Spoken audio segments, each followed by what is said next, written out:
Bago po tayo magumpisa, gusto ko po magpasalamat sa lahat ng masugid na sumusubaybay. Marami pong salamat sa inyong lahat. Lalo na po sa mga solid subscriber. At kung hindi ka pa nakasubscribe, pindutin ang button para sa ating story series. Marami din pong salamat sa mga masipag mag-share. Maligayang pagbisita at pagbabalik po sa ating munting channel. Narito na po ang karugtong ng ating istorya. Ika-122 na kabanata. Ang special child na si Monica. Nang makita nila ang malalang sugat na nagawa ni Alex sa Slayer, ang lahat ay na-shock. Nang makita ng mga babae ang maraming dugo, sumigaw sila, at yumakap sila sa braso ng kanilang boyfriend. Si Henry at ang mga kaibigan nito ay nabigla, at nagulat rin. Gusto talaga nila manood ng magandang laban, pero hindi nila inisip ang ganitong resulta. Medyo nagpanik si Henry. Ano ang hinihintay ninyo? Tumawag kayo ng pulis. Sigaw ni Alex sa bartender.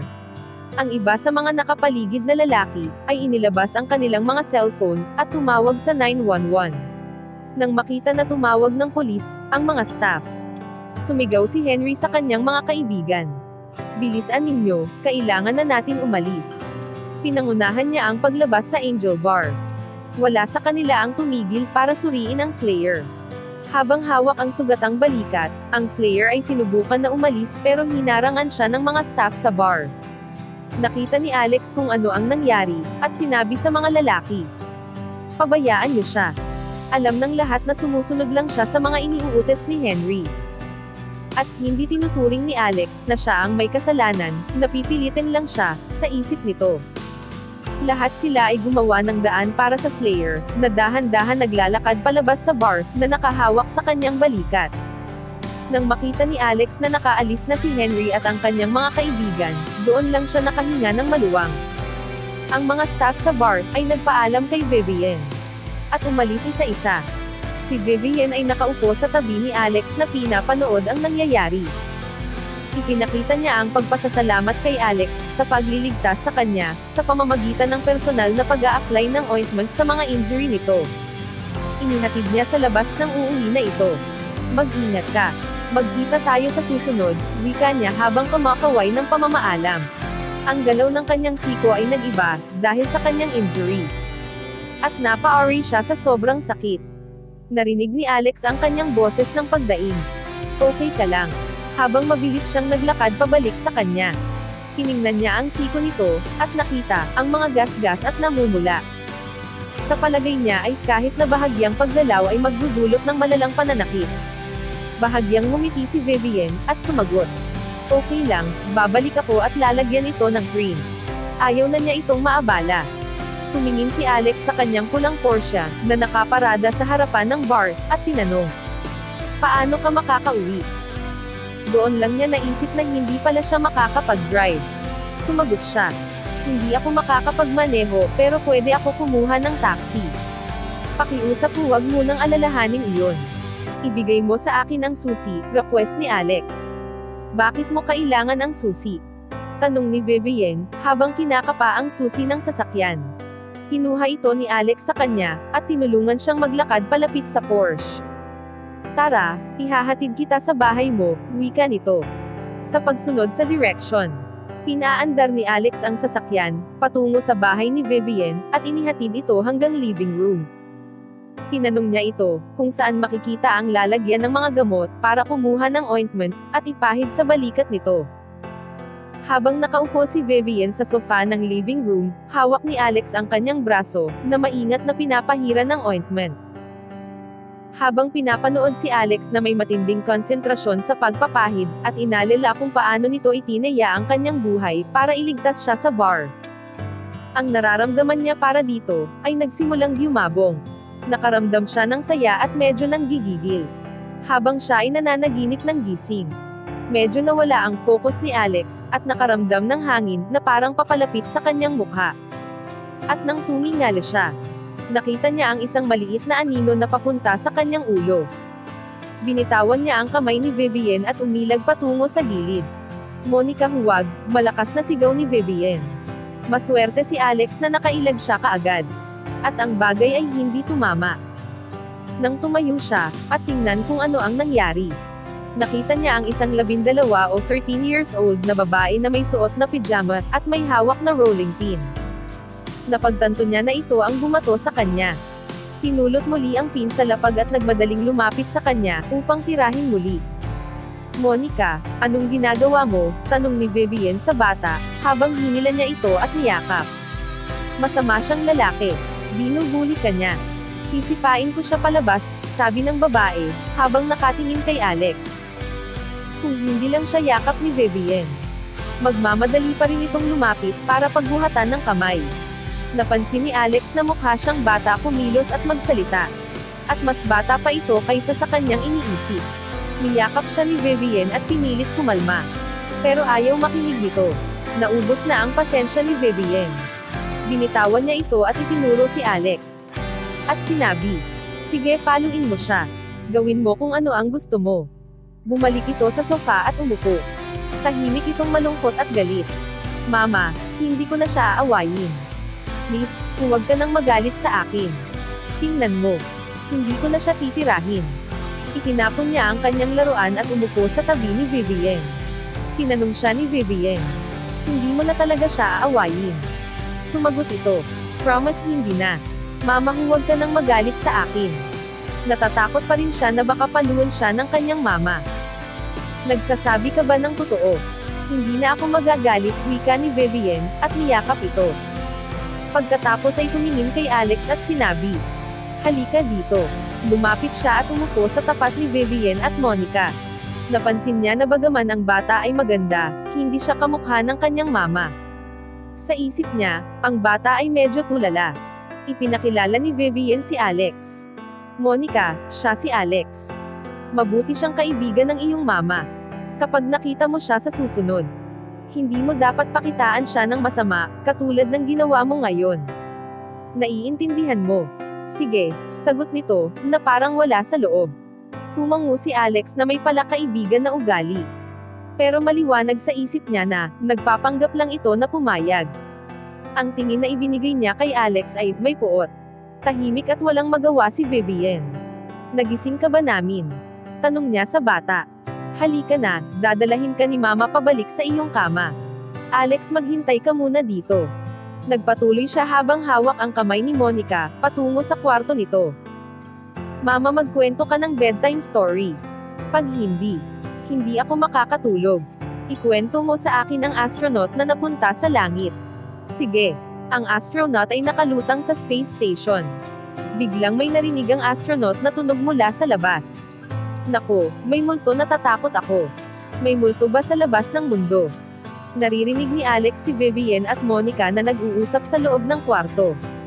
Sa pag-upo sa sofa, hindi niya mapigilan ngumiti. Paglipas ng 10 minuto, marahan na sinara ni Vivienne ang pinto, at naglakad pabalik sa living room. Nagpunta siya kay Alex at humingi ng tawad sa ikinilos ni Monica.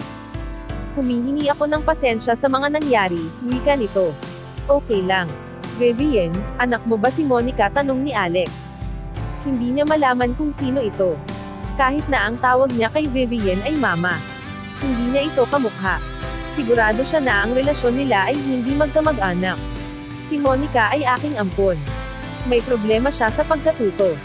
Kahit na siya ay 13-year-old, ang kanyang isip ay pang-3 o pang-4 na taong gulang."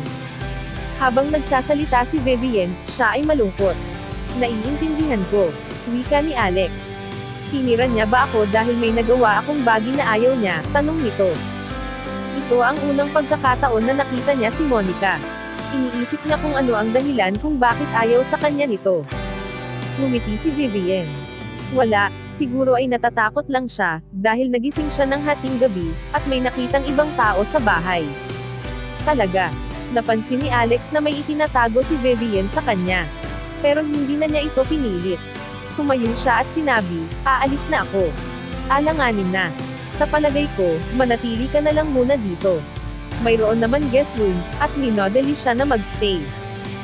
3:00 na ng madaling araw, kaya pumayag na rin siya. Kinaumagahan. Maagang bumangon si Alex. Si Vivienne ay nakapaghanda na ng agahan para sa kanya at kay Monica. Habang nakaupo sila at kumakain, napansin ni Alex na nakatingin pa rin sa kanya si Monica. Pero nang naiintindihan na niya ang sitwasyon nito, nakaramdam siya ng awa para sa bata. Pagkatapos ng agahan, nagmakaawa siya kay Vivienne. Mama, gusto kong lumabas at maglaro. Hindi ngayon, Monica. Wala akong oras. Kailangan mo pang maghintay ng 2 araw. Tapos ay dadalihin kita sa amusement park. Sagot ni Vivienne, habang tinatapik ang kanyang ulo. Nakita sa bata ang sobrang pagka-disappoint. Hindi kinaya makita ni Alex na ito ay malungkot kaya nagsuggest ito. Vivienne, sa palagay ko ay mayroon gym sa bandang dulo ng kalsada. Bakit hindi ko dalhin doon si Monica para maglaro kahit sandali? Pumayag si Vivienne. Kung ilalabas niya si Monica sandali, ay makakapagtrabaho siya ng ilan. Kahit na ayaw sa kanya ni Monica pero gusto nitong lumabas. Kaya masaya ito lumabas kasama siya at magpunta sa gym. Nang makarating sila doon, hindi niya alam kung paano gamitin ang mga equipment. Kaya ipinakita ni Alex kung paano ang gagawin. Ito ang simula at nagustuhan siya ng kaunti. Nang makita siya na gumawa ng pagpadyak sa gulong. Ang mga mata nito ay nagliliwanag. Pumalakpak ito at tumalon sa tuwa. Hindi niya napansin na ang kanyang masamang pakikitungo kay Alex ay nawala na. At ang kanyang puso ay puno ng saya. Gusto kong sumakay sa malaking kabayo. Excited na wika nito. Sumakay sa kabayo. Pagtatanong nito ni Alex na hinuhulaan kung ano ito. Naglakad ito palapit sa kanya at sinabi na yumuko ka. Pagkatapos ay walang pag-aalinlangan na sumakay ito sa likod niya. Masaya ito habang humawak sa ulo niya. At sinabi, lakad na. Hindi nakakibo si Alex. Ito pala ang ibig sabihin niya na, sasakay sa kabayo, sa isip niya. Sinampal ni Monica ang kanyang ulo, at sinabi, sige lakad. At si Alex ang tagapagmana, at isa sa pinakamayaman at makapangyarihang pamilya sa mundo, ay nabuli ng isang 13 years old na babae. Pagkatapos niyang maglakad ng mahigit 100 yarda, si Monica ay bumaba na sa kanya, at tumayo na siya ng tuwid. Naramdaman ni Alex na ang tingin nito sa kanya ay nag-iba.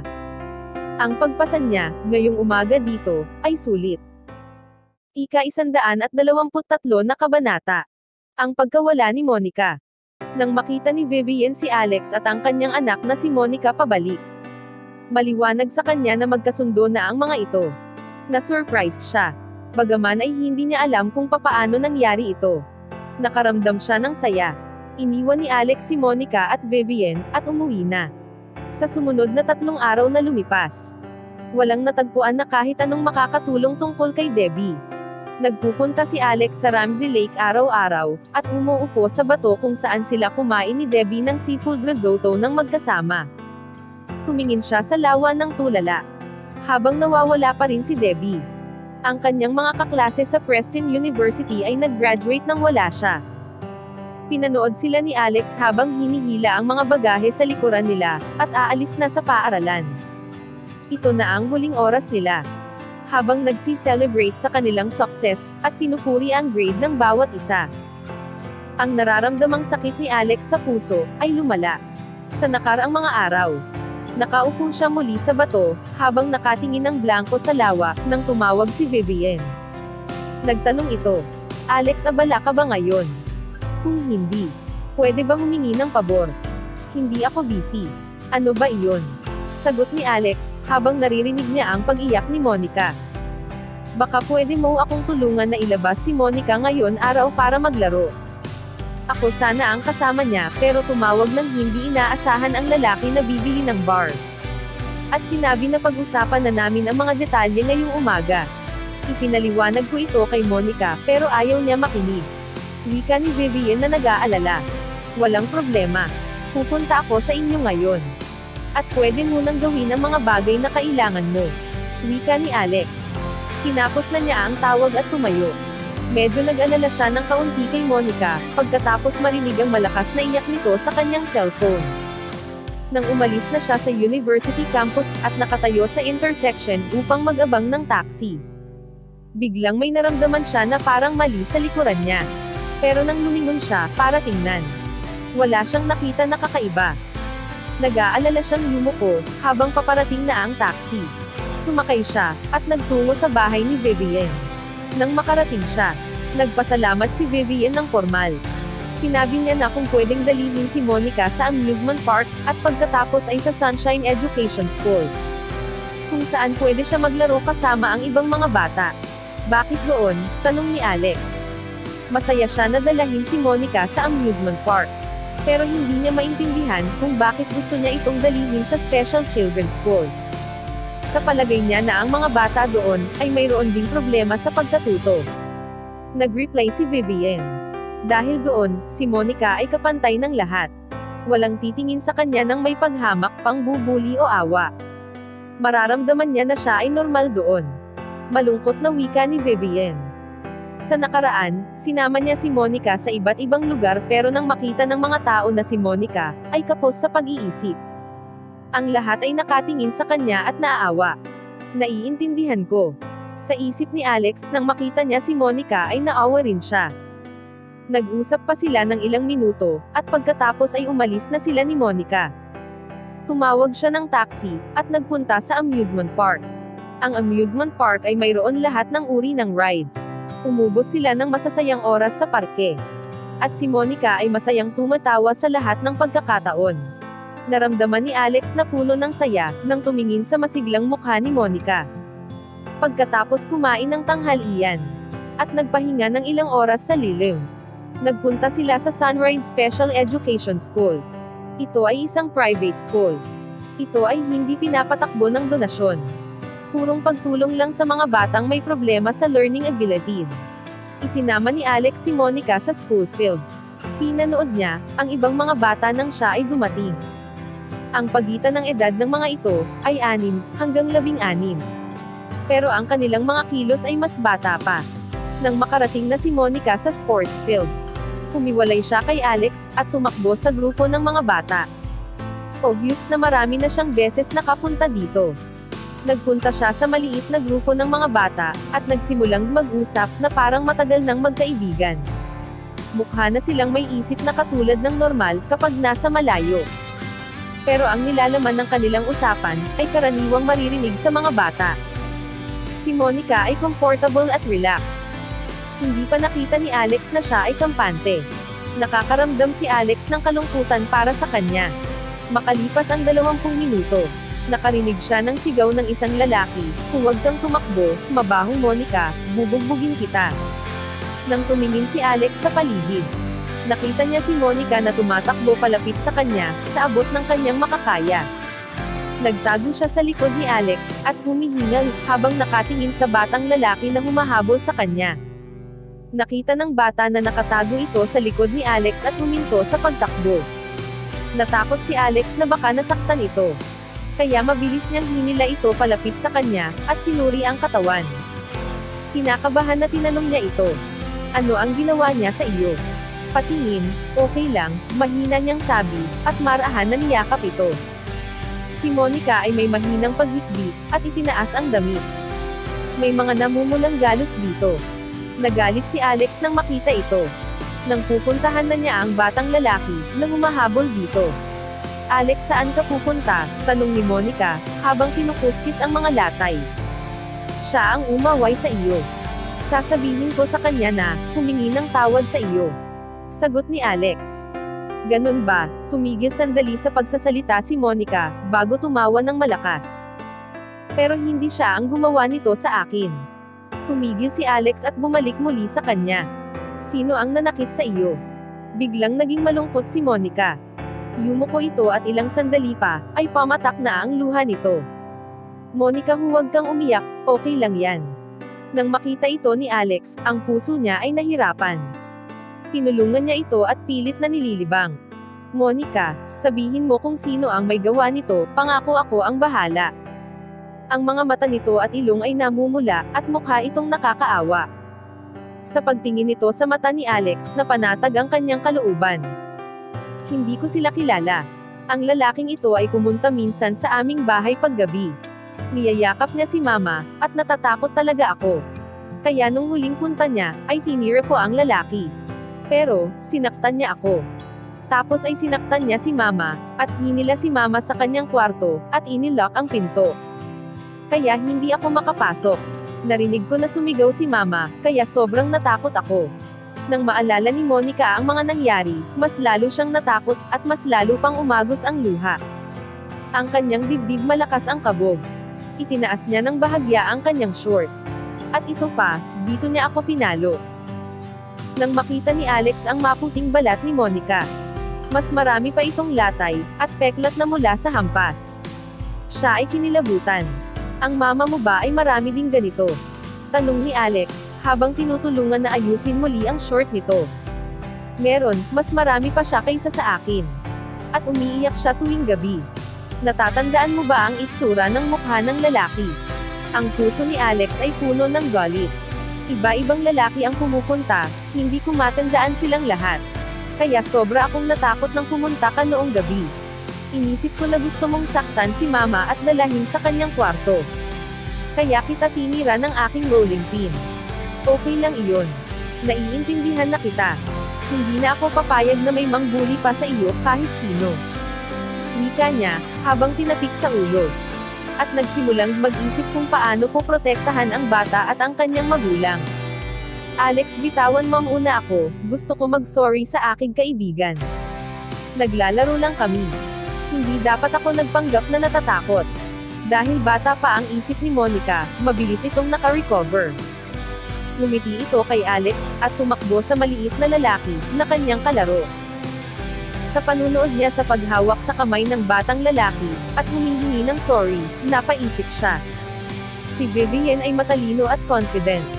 Nabigla siya nang malaman ang mga pinagdadaanan nito. Bigla siyang nakarinig ng boses. Tumingin siya dito, at nakita si Vivienne, na nakangiti sa kanya. Tapos na ako sa trabaho ko. Kaya nandito ako para makasama kayo.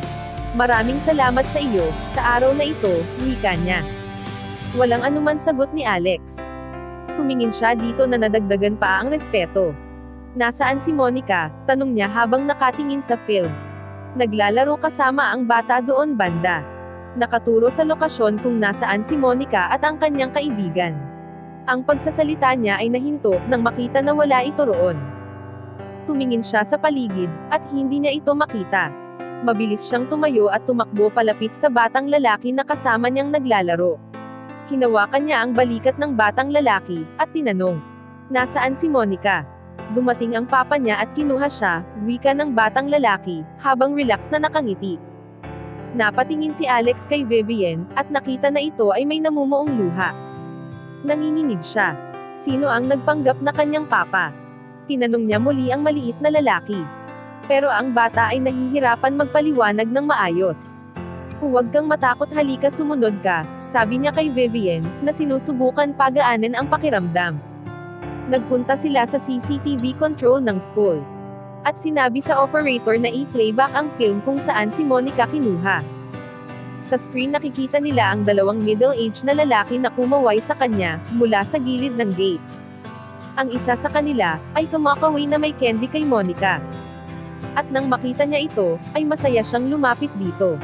Nang makarating siya sa gate, ang isa pang lalaki ay mabilis na kinuha siya at tinakpan ang kanyang bibig. At ang dalawang lalaki ay tumakbo na buhat siya. "Sorry," wika ni Alex kay Vivienne, nang sandaling iyon, nagalit siya sa sarili. Hindi napigil ni Vivienne ang galit. "Tumigil ka. Ang paghingi mo ng sorry, ay hindi makakatulong. Ang gusto ko lang ay maibalik ang aking anak." Ang mga luha ay pumatak sa kanyang mga mata. "Tumawag na kayo ng pulis ngayon. Aalis ako, at hahanapin siya, upang ibalik," wika ni Alex. Ang kanyang pansin ay matalim habang tumatakbo palabas. Si Vivienne ay tumawag ng pulis at pagkatapos ay tumakbo sa labas, at sumunod kay Alex. Ika-124 na kabanata. Ang pagtulong at buhay ni Slayer. Pagkatapos umalis sa paaralan, tumakbo si Alex sa direksyon kung saan ang dalawang kriminal ay nagmamadaling tumakas. Sa paggamit ng kanyang instinct, kung ano ang pipiliing daan, tumakbo siya ng ilang kilometro. Sa intersection, napatigil siya, at biglang may narinig na ungol. Nag-focus siya sa tunog at sinundan ito. Nakita niya ang dalawang lalaki na nakatayo sa van. Sila iyon, wika ni Vivienne. Sinundan niya si Alex, at natatandaan niya ang dalawang lalaki mula sa CCTV camera. Sila ang kumuha kay Monica. Ang dalawang lalaki ay parehong may masakit na nararamdaman sa kanilang itsura. Ang isa ay nakahawak sa kanyang tiyan, at ang isa ay sa kanyang ulo. Mukhang nabugbag silang dalawa. Hindi nag-alinlangan si Alex, at nagmadaling lumapit sa dalawa. Sumigaw siya, "Mga bastardo! Papatayin ko kayo!" Nang makita ng dalawang lalaki na si Alex, ay nagmamadaling lumapit sa kanila. Maliwanag na gustong makipaglaban sa kanila. Ang nararamdaman nila ay pagkainsulto, pero na-amused. Maliwanag na bata pa ito, at walang laban sa kanila. "Ano ito?" tanong ng isa niyang kasama. Bago pa sila nakaporma. Si Alex ay sinipa ng malakas ang isa sa kanila. Ang lalaki ay mabilis na bumagsak sa lapag. Napatumba niya rin ang isa pang lalaki. "Nasaan ang batang babae?" tanong nito. Si Vivian ay sinuri na ang van, ngunit wala ito roon. "Ano ang sinasabi mo? Wala kaming alam na batang babae." Hindi alam ng mga lalaki na napanood na ni Alex ang CCTV camera. Iniisip nilang magsinungaling. "Sira ulo ka." Sinuntok ng malakas ni Alex sa ilong ang lalaki. Ang lalaki ay nakaramdam ng matinding sakit sa ilong, at ang dugo ay mabilis na lumabas sa ilong nito. "Sabihin mo na sa akin ngayon," utos ni Alex. "Sige, sasabihin ko na." Ang lalaki ay natatakot na magsinungaling pa. Nang isasakay na namin siya sa van. May tumulong, at binagbag kami. Pero bago pa kami nagkamalay, wala na ang lalaki, at ang batang babae. Nanlumo si Alex at Vivian, nang marinig nila na may ibang umagaw kay Monica. "Alam kong kilala mo, kung sino ito. Magsalita ka," tanong ni Alex. "Parang awa mo na huwag mo akong saktan." "Hindi talaga namin kilala ito. Masyado siyang mabilis, hindi namin nakita ito ng maliwanag," sagot ng lalaki. Si Alex ay lalong nagalit. Sinuntok niya ang dalawang lalaki sa tiyan. Humawak ito sa kanilang tiyan, na parang may internal organs na sumabog sa loob. Nang sandaling iyon, dalawang sasakyan ng pulis ang dumating. Ibinigay ni Alex ang mga ito sa pulis, at dinala ito sa police station. Ang mga naiwang police officer, ay tinawagan ng traffic department. Sinabi ng mga ito ang footage ng surveillance camera. Nakita na nila ang suspect, at dinala si Monica malapit sa parke. Si Alex, Vivian, at ang mga pulis, ay nagmadaling pumunta sa lokasyon para hanapin ito. Naghanap sila dito ng mahigit kalahating oras nang biglang may narinig na sigaw, mula sa malapit na kakahuyan. "Mama Nandi." Ang boses na tumawag ay nahinto. Na parang may tumakip sa bibig nito. Si Alex at Vivian ay narinig. Boses ito ni Monica. Humarap si Vivian sa pinagmulan ng boses at sumigaw na nagpapanik. Si Alex at ang police officer ay humarap at nakita ang isang maliit na patay na puno sa harapan nila. Nagsenyos si Alex kay Vivian na tumahimik. Nakipagpalitan siya ng tingin sa dalawang police officer. Silang tatlo ay lumapit, habang si Vivian ay nasa likod. Nakarinig sila ng mga bulungan. At alam nila na ang suspect at si Monica, ay malapit at nasa paligid lang. Biglang ang isang kumpol ng halaman ay gumalaw. Isang lalaki na may puting maskara ang mabilis na lumabas. Ito ay ang Slayer. Ang taong nakamaskara, na nasugatan ni Alex sa bar, ilang araw na ang nakalipas. Humarap si Slayer kay Alex, kasama si Monica sa harapan niya. Monica, si Vivian ay umiyak nang makita ang kanyang anak.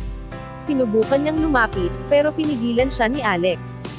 Natatakot siyang nakatingin sa Slayer.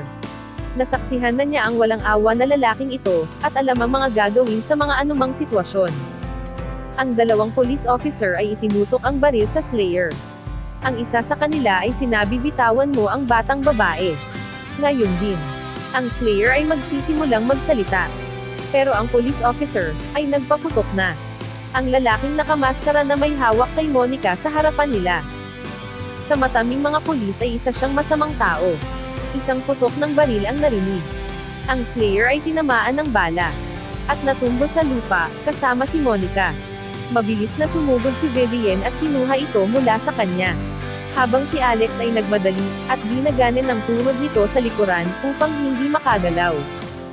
Si Monica ay umiiyak, pero ang kanyang pansin ay hindi naalis sa Slayer. Nagpupumiglas siya sa kamay ng kanyang mama para bumalik dito. Monica, ano ang nangyayari sa iyo? Isa siyang masamang tao na gusto kang kuhain. Wika ni Vivian. Habang umiiyak, sumagot si Monica, hindi, siya ay hindi masamang tao. Kaibigan ko siya, at si Alex ay sinasaktan siya.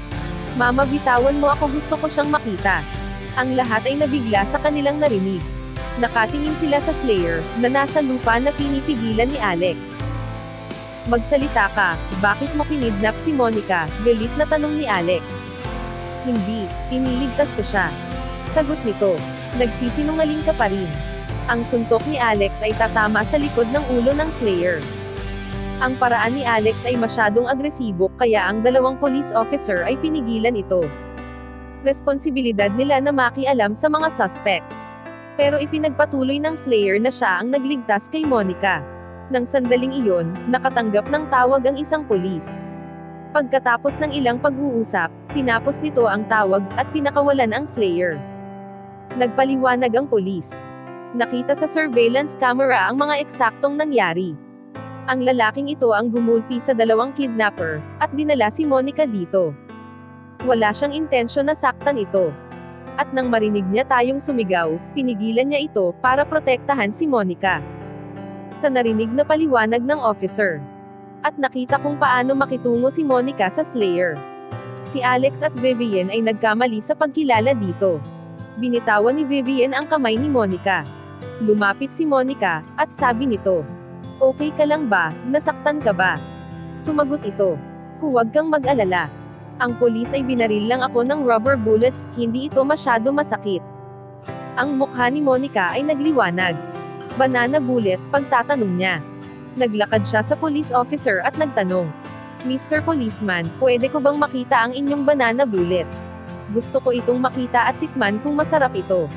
Doon lang napagtanto ng dalawang pulis na may diferensya ito sa pagkatuto. Ngumiti sila, at nakipag-usap dito ng ilang sandali, bago tuluyang umalis. Nagsabi ito kay Vivian na magpunta sa police station para mag-file ng statement. Nang makita ni Alex si Monica kasama ang Slayer, ito ay na-confused. Nagtataka siyang napapaisip. Anong klaseng tao ito si Slayer? At bakit lagi siyang may maskara?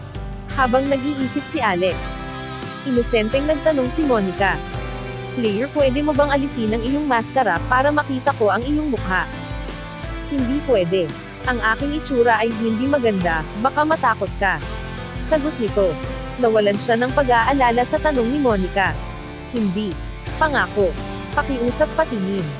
"Nagmamakaawa ako," wika ni Monica, habang hawak ng dalawang kamay niya ang kamay nito. Sige, sa wakas ay pumayag si Slayer. Si Monica ay masayang ngumiti, excited siya. Nang makita si Slayer nang walang maskara, dahan-dahan tinanggal ni Slayer ang kanyang maskara, at nakita ang kanyang mukha. Multo, sumigaw si Monica sa takot, at tumakbo, nagtago ito sa likod ni Vivian, at mahigpit na nakahawak sa kamay ni Alex. Nabigla rin siya sa nakita. May puting spot sa mukha ni Slayer at mayroong violet na marka sa taas ng kanyang kaliwang mata. Ang dalawang kulay ay nagbigay sa kanya ng nakakatakot at pangit na itsura. "Natakot po ba kayo?" Malungkot niyang sabi nang makita niya ang kanilang reaksyon. Ibinalik muli niya ang maskara sa kanyang mukha. "Sinundan mo ako sa Preston University, tama?" Tanong ni Alex. Naaalala niya na parang may sumunod sa kanya, at inisip niya na si Slayer iyon. Malungkot na tumango si Slayer. Nag-alala siya simula nang makita ni Monica ang kanyang mukha, nagtago na ito sa likod ni Vivian. "Bakit ka nagpaplano ng paghihiganti sa akin, prangka?" na tanong ni Alex. Dahan-dahan iniyoko ni Slayer ang kanyang ulo. "Kahit na nasaktan mo ako nung huli nating pagkikita, hindi kita sinisisi. Sa totoo lang hinahanap kita," sagot nito. "Bakit? Anong kailangan mo?" Napatahimik si Slayer sandali. Sigurado si Alex na nanginginig ang mga labi nito. Dahil ang boses nito ay parang nauutal. "Okay lang. Sabihin mo sa akin kung ano ang nasa isip mo. Sabihin mo, at sinisiguro ko magiging maayos ang pakiramdam mo," wika ni Alex habang tinapik ang balikat nito. Masasabi niya na may gusto itong ilabas na pakiramdam sa kanyang dibdib. "Dahil ang aking mukha ay pangit, mula pa noong ako ay bata. Ang lahat ng bata sa aming lugar ay pinagtawanan ako. Nakakatawa ako, dahil gusto ko magkaroon ng kaibigan, pero walang gusto makipaglaro sa akin. Sa huli, ipinadala ako, at pinalaki sa monasteryo. Pero mas naging malala pa ang pambubuli at pang-aasor doon. Noong nasa 8 gulang na ako, umalis ako sa monasteryo para gumawa ng sarili kong buhay. Sumubok ako na maghanap ng trabaho, pero walang tumanggap sa akin. At isinuko ko na ang lahat ng pag-asa. Handa na akong tumalon sa ilog upang magpakamatay. Tinulungan ka ni Henry. Sa palagay ni Alex, ito ang dahilan kung bakit siya nagtatrabaho dito. Tumango ito at nagpatuloy sa kanyang istorya. Sinabi niya sa akin na kaya niyang pigilan ang mga tao na nangungutya sa akin. Ibinigay niya sa akin itong maskara, at sinabi niya na kapag nasuot ko na ito, magiging ordinaryong tao na ako, katulad ng iba, at makakapamuhay na ako ng normal. Sa palagay mo ba nagsisinungaling siya sa iyo? Nag-aalalang tanong ni Alex. Habang nakatingin sa weird na damit nito. At least napigilan niya ang mga tao na insultuhin ako. Mas maayos na ako ngayon, kaysa sa nakaraan. Kontento na ako sa buhay ko ngayon. Tumingin si Slayer kay Alex, at sinabi. Nang magkita tayo sa bar, at naglakad ako patungo sa iyo na may dalang kutsilyo sa aking kamay. Tumingin ka sa akin ng may respeto at pantay, na walang kahit ano na diskriminasyon. Hindi ko pa naranasan ang ganoong tingin, sa buong buhay ko. Kaya sobrang saya ang aking pakiramdam, na kahit nasugatan mo ako. Gusto ko pa rin na makita uli, at hindi ako galit sa iyo. Na-surprise si Alex. Hindi niya inaasahan na maililigtas niya ito, noong gabi, na tingnan niya ito bilang magkapantay. Malungkot na sabi ni Alex. Naiintindihan ko na may mga taong may kakaibang itsura sa paligid, pero hindi ka dapat matakot. Kung makakabalik ka sa society, malalaman mo na maraming tao ang hindi nanghuhusga sa panlabas na itsura. Nagpatuloy pa ito. Masasabi ko na masyadong mapanganib sa iyo ang tulungan si Henry sa kanyang masasamang gawain. Iniisip mo ba talaga na gusto kanyang tulungan, o baka ginagamit ka lang niya, sa pansariling interest? Sa palagay mo ba tinitingnan kanya bilang isang tao? Pinapakain niya ako, at binibigyan ng $800 kada buwan. Iginagalang niya ang kakayahan, at tinatawag niya akong Slayer. Ano naman sa palagay mo, bakit hindi niya ako tinulungan?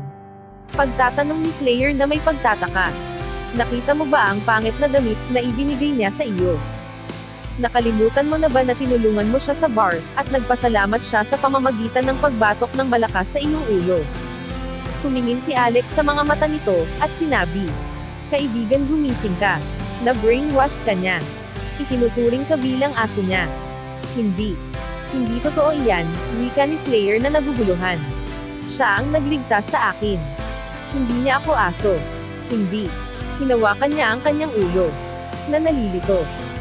Sana po, ay nagustuhan nyo ang ating story series. Sa mga bagong tagapakinig, mas okay po kung mag-uumpisa kayo sa episode 1. Hanggang dito na lang po muna. Maraming salamat po sa pakikinig. Pwede po bang humingi ng subscribe? Bilang pagsuporta sa ating munting channel. Hanggang sa susunod po muli. Stay safe and God bless.